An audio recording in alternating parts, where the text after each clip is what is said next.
शालिनी अपने बेटे के साथ अपने देवर के यहाँ रहती थी। शालिनी की शादी को आज 10 साल हो गए हैं। शालिनी की शादी बहुत ही कम उम्र में हो गई थी।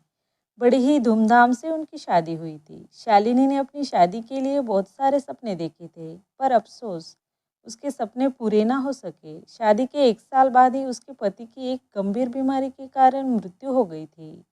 उसके बाद वो अकेली पड़ गई थी। तभी उसके देवर ने उसे सहारा दिया, मगर उसकी देवरानी को ये बात मंजूर नहीं थी।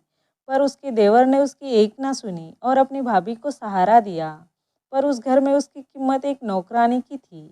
फिर भी वह बेचारी अपने बेटे के लिए सब कुछ सहन करती रही। एक दिन एक आदमी उनके घर पर आया। तभी उसकी देवरानी ने शालिनी को आवाज़ लगाई और कहा कि चाय पानी लेकर आओ। शालिनी चाय लेकर आई और उस आदमी को दी, तो वह उसकी तरफ देखे ही जा रहा था। शालिनी को ये बात समझ आ गई थी। वो वहाँ से निकलने लगी।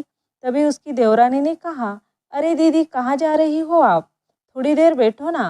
तभी शालिनी कहती है, नहीं, आप लोग बैठो, मुझे काम है।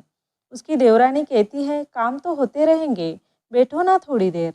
तभी वह कुछ ना कह पाई और वहाँ बैठ गई। वो आदमी उसे घूरे ही जा रहा था। तभी उसकी देवरानी कहती है, ये हमारे जान पहचान वाले हैं। इनकी भी पत्नी नहीं है और इनका एक बेटा है जिसे माँ की ज़रूरत है, और आपके बेटे को भी एक पिता की ज़रूरत है। आपकी और इनकी शादी हो जाए तो कैसा रहेगा?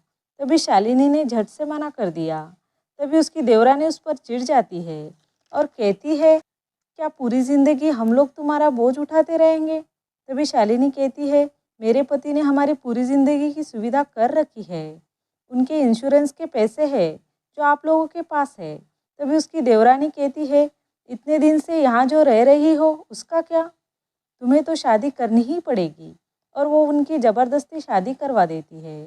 शादी के बाद जब शालिनी उस आदमी के साथ अपने बेटे को लेकर जाती है, तो उसे बहुत बड़ा झटका लगता है।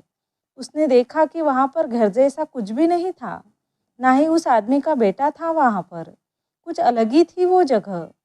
कुछ देर बाद वहाँ पर कुछ लोग आए और उनकी पैसों को लेकर बातें होने लगी। तभी शालिनी को पता चला कि उसे बेचा जा रहा है और उसके बेटे को अनाथ आश्रम में भेजा जा रहा है। अब उसे समझ आ गया था कि उसका यहाँ से निकलना नामुमकिन है, पर उसने हार नहीं मानी। उसे पता चला कि कुछ दिनों बाद उसे विदेश ले जाने वाले हैं। एक दिन वो आदमी कुछ काम के लिए बाहर गया था और एक चाबी घर पर ही भूल गया था।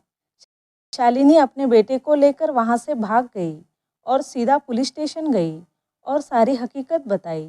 तभी पुलिस वहाँ गए और उन सबको गिरफ्तार किया और उनकी देवरानी को भी गिरफ्तार किया। दोस्तों, इस कहानी से हमें यह सीख मिलती है कि जीवन में जीवन साथी का होना कितना ज़रूरी है।